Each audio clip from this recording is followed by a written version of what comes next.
to bring a message to you. Just wanted to talk about the gift of vulnerability and courage. A lot of the reason that I started Live to Share was all about sharing authentically, sharing our stories, sharing our most vulnerable selves, so that way we can allow others to open up as well. And we never know who needs to hear exactly what we have to say or what we have to offer, or what our story will give life to somebody else and help them along their healing journey. So allowing vulnerability into your life and allowing it to be a catalyst for courage. One of my favorite quotes is to feel the fear and do it anyway. So when you're feeling fearful, when you feel like you don't have what it takes, when your voice shakes, when you speak, those are all opportunities to overcome and to be courageous.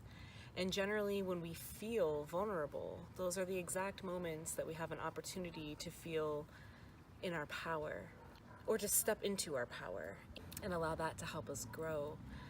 I just wanted to extend an invitation to you to practice allowing yourself to be vulnerable. It's a very uncomfortable thing to feel, but ultimately it's one of the best feelings when we overcome it. And when we allow ourselves to open up and to share with others, it allows the space for conscious connection to happen.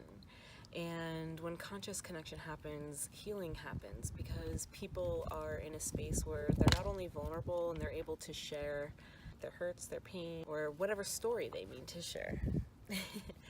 And happiness to grow within ourselves as well, because when we're consciously connecting with other people, we're really filling a space inside ourselves that so many of us lack because of the lack of connection in our world and our upbringings. And some people may be very blessed in their life to grow up with conscious connection, but most of us don't.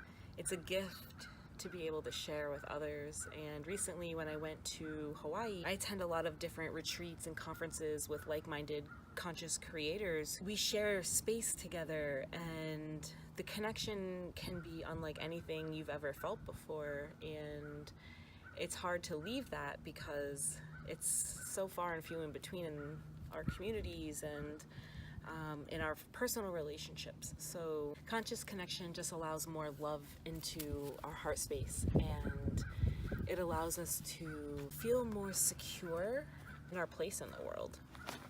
When we have conscious connection, we have belonging, and so many of us lack belonging. So I just wanted to remind everybody that it's so important to stay connected. It's so important to share. It's so important to be vulnerable and to be authentic. And life isn't perfect, and we can work so hard to have positive mindsets, and that will help us through the hard times. It doesn't mean that we don't have hard times. So be mindful of that. You don't always have to have a brave face on. You don't always have to pretend to have it all together, because most of us don't. And I hope that you will share a little bit more of yourself and open yourself up for more connection in your life. So, namaste.